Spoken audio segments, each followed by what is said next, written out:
acclamer très fort pour la gloire de Dieu. J'aimerais savoir s'il y a des mamans, s'il y a des jeunes, s'il y a des hommes de Dieu, s'il y a des papas qui sont capables d'acclamer très fort pour la gloire de notre Dieu.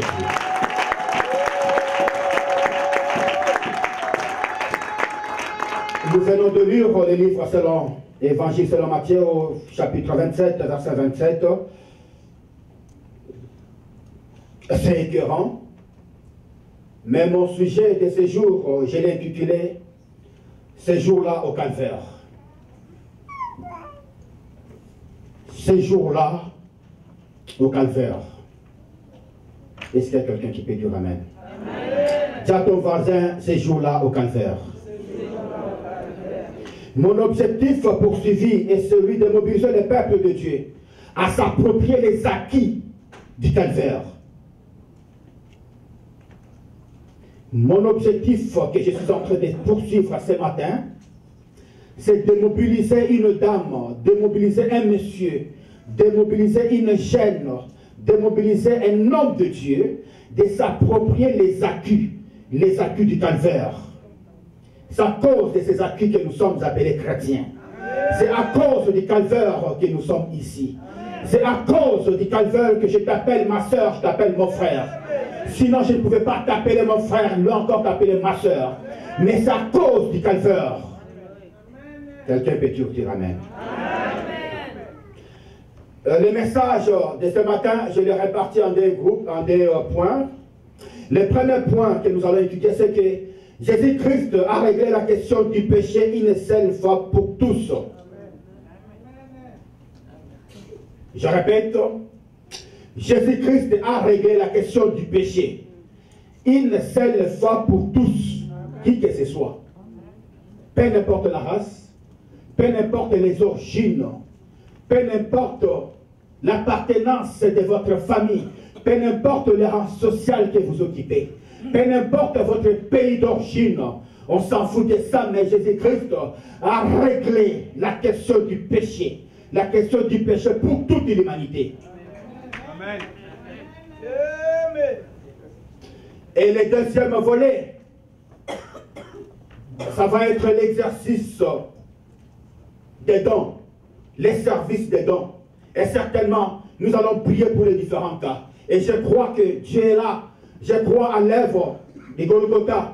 Je crois à la souffrance de cet homme qui a souffert sur la croix de Golgotha. Je crois combien est-ce que cet homme était monté, il a donné sa vie. Il a donné sa vie pour ta vie. Quelqu'un peut dire Amen. Amen. Le péché, bien-aimé dans le Seigneur, a commencé là au ciel. Dieu a créé l'humanité tout entière. Il a créé ce que nous voyons, les contenus même. Lucifer n'a pas trouvé plaisir de demeurer dans la présence de notre Dieu. Il s'est rebellé. Il s'est rebellé avec sa suite. Et il est descendu dans les jardins d'Éden pour corrompre l'homme qui était créé à l'image de Dieu. Et là, le péché est né. Le péché est né dans les jardins d'Éden, bien aimé dans le Seigneur. Et là, le péché est né dans l'humanité. Là, le péché est né. Et là, le péché est inscrit dans les gènes. Le péché est inscrit dans l'ADN de la race humaine. C'est là où le problème a commencé. Satan s'est déchaîné avec toutes ses forces. La puissance des ténèbres s'est déchaînée sur la créature de Dieu. Depuis la chute de l'homme dans les jardins d'Éden, le monde est paralysé par le péché. Et nous en sommes témoins. Depuis le jour qu'Adam et Ève n'ont pas pu observer la parole de Dieu. Bien-aimé, c'est le chaos sur la planète Terre. Il n'y a pas la paix, il n'y a pas la paix, il n'y aura jamais la paix.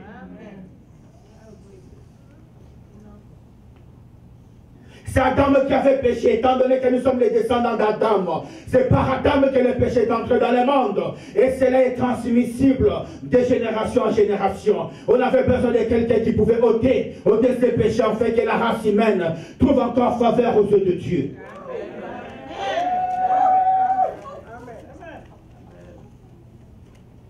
Depuis que l'homme a chuté dans la présence de Dieu, il était privé de la gloire de Dieu. Il était privé de la vie éternelle parce qu'il s'est éloigné de Dieu.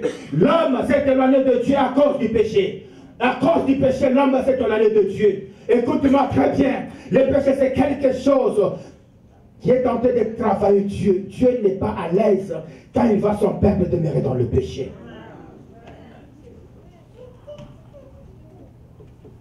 La créature s'est révoltée devant cet homme qui avait la domination sur la créature. L'homme a perdu le contrôle de tout dans sa vie. Les lieux maintenant se redressent pour déverrouiller cet homme. Or, les lieux étaient soumis à l'homme. Les léopards se redressent pour déverrouiller cet homme. Or, les léopards étaient soumis à l'homme. Tout simplement, c'est parce que l'homme avait péché. Alors voilà encore pourquoi je dis ceci. Le péché, c'est la source de ces malheurs que nous vivons dans ce monde.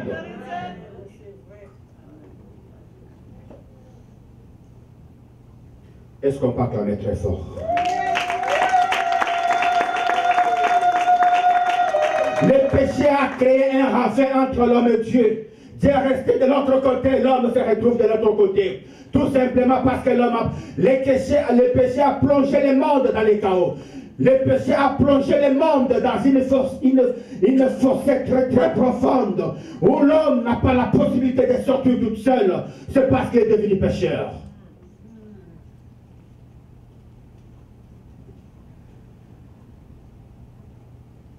Il fallait un pont, que Dieu jette un pont entre les deux bouts.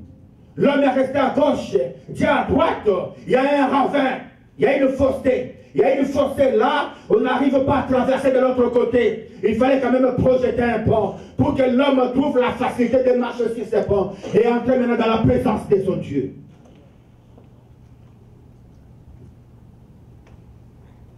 C'est par Adam que le péché est tenté, c'est par Adam que la corruption a visité le monde, c'est par Adam que le péché est construit, c'est par Adam, oh bien-aimé dans le Seigneur. Voilà ce que nous vivons dans ce temps de la fin.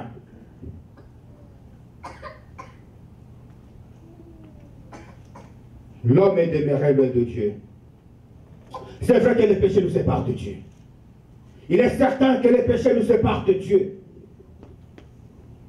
C'est sans doute que le péché nous sépare de Dieu. L'humanité a perdu quelque chose. L'humanité a un vide. L'humanité a un vide. Les hommes et les femmes ont perdu quelque chose. Et ce qu'ils ont perdu, c'est la vie éternelle. Dieu n'avait pas créé que l'homme soit loin de l'éternel, non. Mais l'homme, dans le plan de Dieu, c'était pour que l'homme vive. L'humanité a perdu quelque chose, c'est la vie. Je ne parle pas de ta vie que tu respires là, non. Mais je parle de la vie qui se trouve quelque part. Je ne parle pas de la vie que tu vois là, que non, moi je suis en train de faire ma vie. Non, je ne parle pas de cette vie. Mais je parle de la vie qui est quelque part. Et la vie dont je parle se retrouve dans une personne. Et cette personne s'appelle Jésus-Christ de Nazareth. C'est pourquoi j'appartiens encore aujourd'hui à ce royaume. Et j'ai l'audace et le courage d'annoncer la bonne nouvelle du royaume de Dieu. Que, écoute, la vie n'est pas dans un prophète. Tous ces prophètes ont défilé. Ils ont fini leur course dans les tombeaux. Mais un seul, il a défilé, mais n'a pas fini sa course dans les tombeaux. Il en est sorti vainqueur. Et aujourd'hui, il est à la droite de son Père. Voilà ce que le péché pouvait faire de nous. Et voilà ce que Jésus-Christ pouvait faire de nous. On a perdu la vie.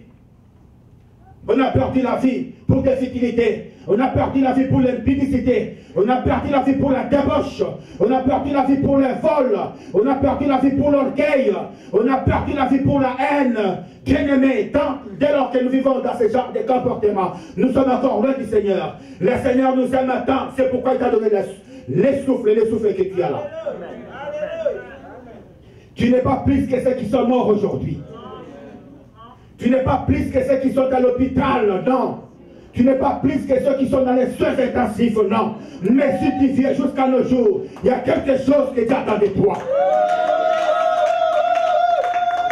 Répands-toi, nous sommes au temps de la fin. Et c'est vrai, répands-toi, nous sommes au temps de la fin. Voilà ce qui s'était passé au temps de Noé. Les gens se moquaient de Noé. Est-ce que croyez-vous que Dieu, il y aura la pluie pour détruire l'humanité tout entière? Pensez-vous que ce que Noé dit est vrai? Sodome et Gomorrhe, c'était le même langage. Depuis quand les feux descendront du ciel pour consumer ces villes qui sont très bien bâties? Depuis quand les feux vont descendre pour consumer les immeubles que nous voyons en Sodome et Gomorrhe? Depuis quand les plaisirs que nous trouvons dans nos villes vont disparaître? Et certainement, les feux étaient descendus, il a consumé tout. Mais à ce temps de la fin, bien-aimé, je t'annonce la bonne nouvelle, qu'il y a un châtiment éternel, qu'il y a un châtiment éternel qui attend les impurs. Il y a un châtiment éternel qui attend les impurs. Ils ne verront pas la gloire de Dieu.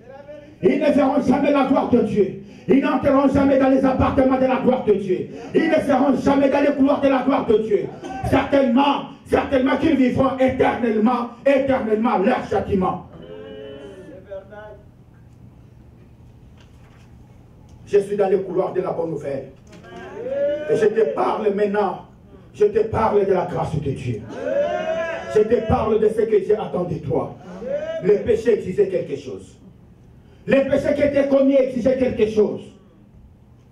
Le péché exigeait quelque chose. Et ce que le péché exigeait, c'était la peine. La peine était lourde. La peine était grande. Qu'aucune personne ne pouvait la supporter. La peine, c'était la mort. C'est pourquoi la Bible dit, les salaires du péché, c'est la mort. La peine était grande pour les pécheurs. Il n'y a personne qui pouvait accepter cette peine. Il n'y a personne qui pouvait accepter cette peine parce que la peine était grande. C'est ce qui exigeait les péchés. Alléluia.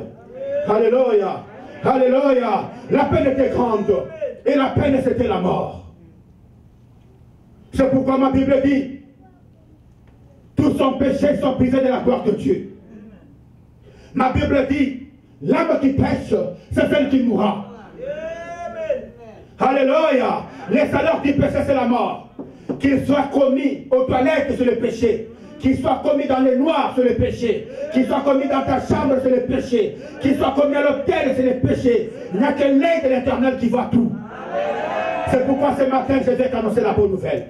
La bonne nouvelle consiste à que tu puisses régler ta vie. Tu puisses régler ta vie. Car il n'y a rien qui te garantit qu'après culte, tu seras en vie. Il n'y a rien qui te garantit que ce soir, tu seras en vie. Il n'y a rien qui te garantit que demain, tu verras la journée de demain. Non. Mais ce qui nous importe, c'est de mettre notre vie en ordre. Ce qui nous importe, c'est de s'accrocher à la vérité. Ce qui nous importe, c'est de demeurer sur les chemins, le boulevard et le taureau tout sali. Le péché. Il s'est ancré. Le péché s'est positionné en nous. Le péché est resté sur notre ADN. Le péché est notre même sur nos gènes. Bien-aimés dans le Seigneur, c'est ça le péché. C'est ça le péché. C'est ça le péché. Le péché, à cause du péché, la tâche qui était aisée à l'homme est devenue une tâche pénible. Dis à l'homme, tu ne trouveras jamais à manger. Là, pour pouvoir manger, c'est à cause de ta sueur. Tu auras la sueur, toi, pour pouvoir manger. Voilà où le péché nous a menés.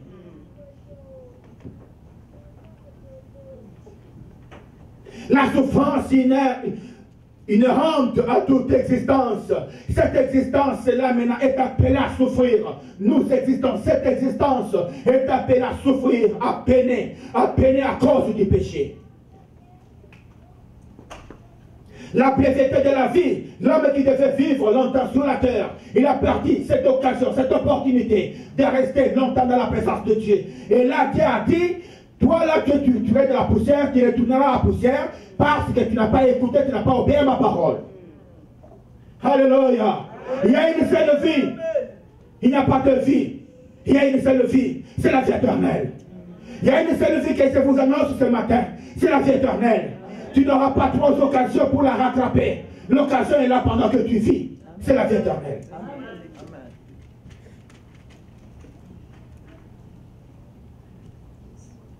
Alléluia. Le péché a précipité l'homme loin de la face de Dieu. Le péché a rendu l'homme captif. L'homme n'est pas libre. La personne n'est pas libre. La personne est devenue captive. Même dans les régions les plus inférieures. C'est pourquoi quand Christ est mort sur la croix, il est descendu dans les régions les plus inférieures. Parce que l'homme est captif. L'homme est captif de ses désirs mortels. L'homme est captif de sa pensée nuisible. L'homme est captif de ses péchés. L'homme est captif du vol. L'homme est captif de l'impudicité. L'homme est captif de ce qu'il fait qui n'honore pas Dieu. Sa pensée est captive. Sa pensée n'est pas libre. L'homme n'est pas libre. La personne n'est pas libre. Elle en vit toujours. C'est pourquoi la personne est errante.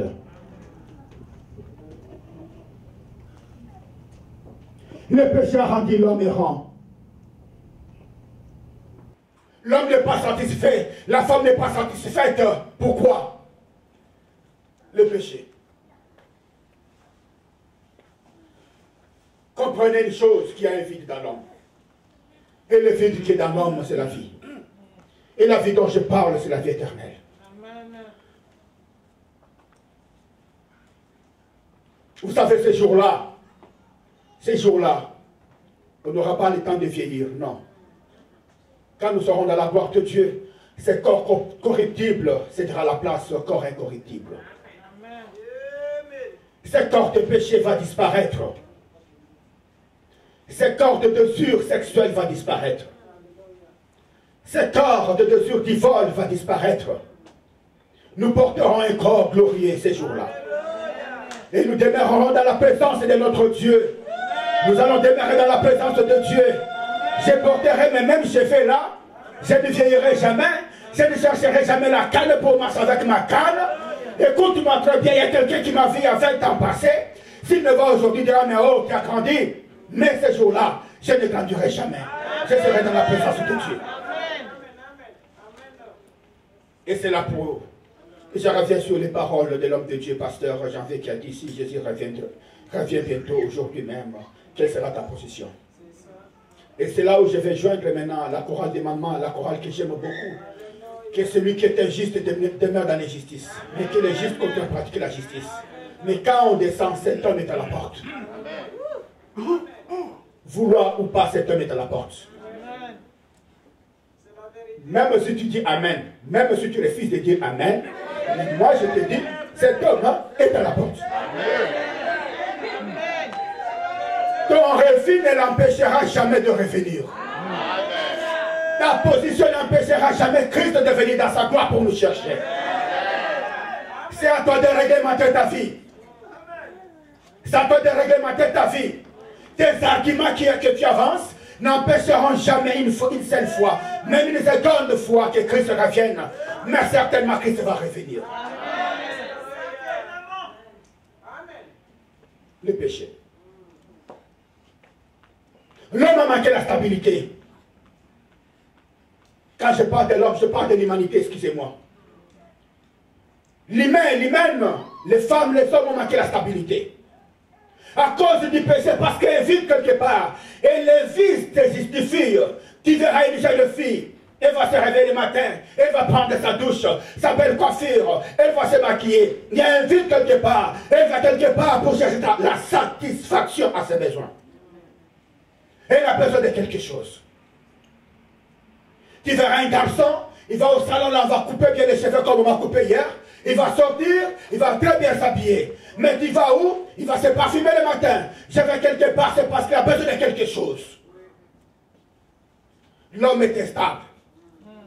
La personne est instable. Les femmes sont instables. Pourquoi? C'est parce qu'il y a un vide dans eux. Il y a un vide qu'on doit combler. Il y a un vide qu'on doit combler. Et ce vide, c'est le vide de la vie éternelle. Cette vie nous donne la stabilité. Cette vie nous donne l'excellence. Cette vie nous donne la paix. Oh, ce jour-là au calvaire, c'était ce jour-là au calvaire où quelqu'un a accepté de payer à la place de l'humanité.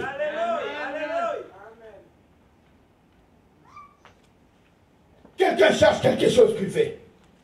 Et voilà encore ce vide, ce que ça nous amène. Ce vide dans la personne nous amène à ce que nous vivons dans les églises. Les églises se vident chaque jour. Mais où vont les gens qui sont instables? C'est parce qu'ils ont besoin de quelque chose. Il y a quelque chose qui manque. Est-ce qu'on peut acclamer le Seigneur? Yes!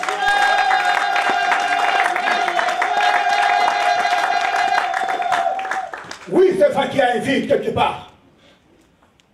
Étant donné qu'il y a un vide, on est vagabond. L'homme est errant, la personne est errante. L'humanité tout entière, on va à gauche, à droite. C'est parce qu'il y a un vide. On va quitter l'Afrique pour le Canada, il y a un vide qui t'a amené ici. Alléluia. On va quitter peut-être Haïti pour ici. Il y a quelque chose qui t'a amené quelque part là. Tu cherches quelque chose. Mais ce que tu cherches là est quelque part. Et quelque part sur Calvaire. Amen. Amen. Oh, mais je parle des choses sérieuses.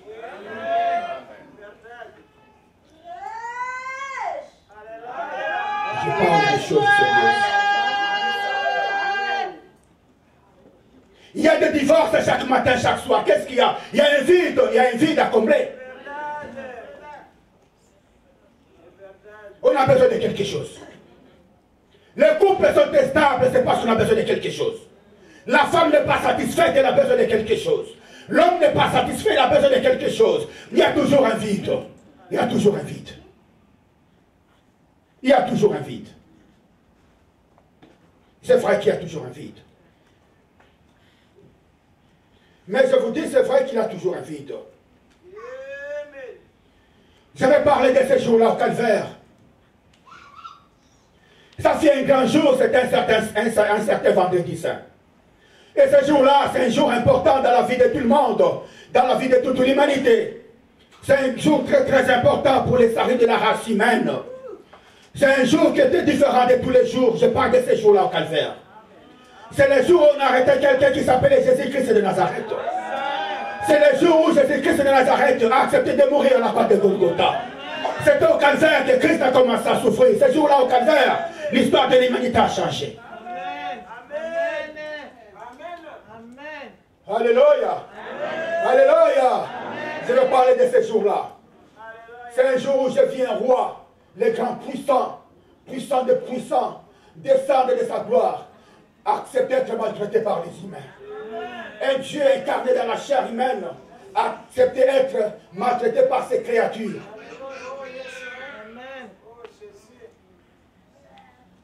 Je parle de ce jour-là au Calvaire. C'était un jour important dans la vie de l'humanité. Ce jour-là, le calvaire a eu une autre signification. Ce n'était pas le calvaire qu'on connaissait. Ce n'était pas Golgotha qu'on connaissait. Mais ce jour-là, Golgotha a eu une autre signification. Je parle d'un jour important dans ta vie. Ce n'est pas ton anniversaire. Écoutez, je vais vous dire une chose. Vous savez, j'ai compris une chose. C'est quoi? C'est que, bon, moi personnellement, à l'occasion de mon anniversaire, je ne dois plus organiser une fête. Bon, je commence à comprendre les choses. Chaque seconde que tu passes, c'est un pas vers le tombeau.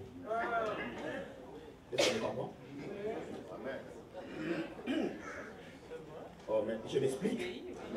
Chaque jour que tu passes, dès que tu consommes la journée d'aujourd'hui, c'est que tu as fait une journée de moins vers les tombeaux. Vous voulez que je parle en créole? Je dis ceci. La journée d'hier que tu as vécue là, c'est une journée de moins sur la durée de ton existence sur la terre. Et aujourd'hui encore, on a fait moins 1. C'est vers les tombeaux. Mais je pose la question à l'Assemblée. Qui dans la vie, quand il passe une journée, il cherche à réglementer sa vie à la parole de Dieu? Passer une journée de moins sur la durée de ton existence. Qui le fait?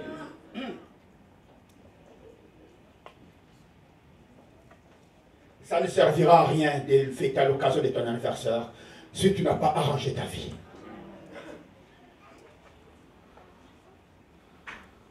Ce jour-là, Jésus-Christ a été insulté, ce jour-là au calvaire. Jésus-Christ a été insulté ce jour-là, c'est vrai.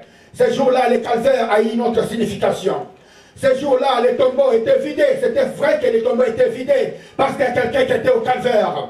Je parle de ces jours-là, ce qui s'était passé ces jours-là. Je parle de cet homme, Jésus de Nazareth, qui a souffert sur la croix de Golgotha. C'était ce jour-là. C'était un grand jour où le corps de Christ était mouillé de son propre sang. Son corps était mouillé de son propre sang. Parce qu'on avait cloué, les sangs coulaient de temps en temps. Cet homme a souffert sur la croix. Il a souffert sur la croix de Golgotha. C'est le jour le plus important de ta vie, bien-aimé. C'est pourquoi aujourd'hui, je vais t'annoncer la bonne nouvelle du royaume de Dieu. La Bible dit ceci. Dieu a tant aimé le monde. Il a donné son Fils unique. Afin que quiconque croit en lui ne périsse point, mais qu'il ait la vie éternelle. Allez prêcher la bonne nouvelle à toutes les créatures. Il y a les gens qui sont dans les églises, mais qui n'ont pas reçu Jésus-Christ comme leur Seigneur et comme leur Sauveur. Le problème n'est pas de venir seulement à l'église, mais le problème c'est de donner sa vie. De donner sa vie à Jésus-Christ. De donner sa vie à Jésus-Christ. Y a-t-il parmi nous quelqu'un qui veut donner sa vie au Seigneur Jésus? Y a-t-il quelqu'un qui veut donner sa vie au Seigneur? Qui veut réglementer sa vie? Y a-t-il quelqu'un qui peut se baisser à la croix de Christ et commencer à regarder sa personne? Y a-t-il quelqu'un qui veut mettre en vie sa vie en ordre? Y a-t-il quelqu'un au milieu de nous qui va voir le baptême? Ils ont demandé à Pierre, que ferons-nous? Que ferons-nous, Pierre? Que ferons-nous? Nous, que ferons-nous? Que ferons-nous? Que ferons-nous? Que ferons-nous dans le livre des Actes des Apôtres, si je ne me trompe pas, chapitre 2? Que ferons-nous? Que ferons-nous, nous? Répentez-vous. Répentez-vous pour échapper à cette condamnation. Répentez-vous. Croyez au Seigneur Jésus-Christ. Réglementez votre vie. Réglementez votre vie, vous verrez la gloire de Dieu.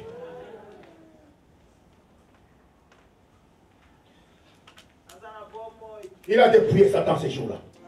Satan a été dépouillé. J'ai dit que Satan a été dépouillé. Je dis bien que Satan a été dépouillé. Satan a été dépouillé pour de vrai. Il a eu un coup, il est tombé. Et écoutez une chose, c'est quand l'animal est blessé que l'animal devient de plus en plus dangereux. C'est pourquoi à ce temps de la fin, il se déchaîne sur la race humaine. Il a été blessé sur la croix de Golgotha. Ce jour-là au calvaire. Ce jour-là au calvaire, Jésus-Christ a eu des meurtrissures sur son corps, il a eu des marques sur son corps, il a été flagellé, il a été tabassé. Mais ce qui me fait mal, il a porté la couronne d'épines. Ce qui me fait mal, c'est qu'il a été percé. Ce qui me fait mal, c'est qu'il a été cloué à la croix. Ce qui me fait mal, c'est que son sang a coulé. Son sang a coulé sur la croix de Golgotha. Mais le sang d'Abel a réclamé la vengeance. Mais le sang de Christ a réclamé quelque chose. C'était la rémission de tes péchés. Alléluia. Alléluia. Alléluia. Donne ta vie au Seigneur, tu seras sauvé. Donne ta vie au Seigneur, tu seras sauvé. Réglemente ta vie, tu seras sauvé. Et voilà encore ce que le livre d'Ésaïe nous dit. J'ai presque fini 53. Ésaïe 53. Verset... excusez-moi, je n'ai pas de lunettes, mais... 53, verset 2. Cependant, ce sont nos souffrances qu'il a portées. C'est de nos douleurs qu'il s'est chargé. Et nous l'avons considéré comme puni. Nous l'avons considéré comme puni. Qu'est-ce qu'il avait fait pour être puni? Frappé de Dieu, humilié. Mais il était blessé pour nos péchés. Brisé pour nos iniquités. Le châtiment qui nous donne la paix est tombé sur lui. C'est par ces meurtrissures que nous sommes tous guéris. Il est le même hier, aujourd'hui et éternellement. Quelqu'un peut dire Amen. Quelqu'un peut dire Amen.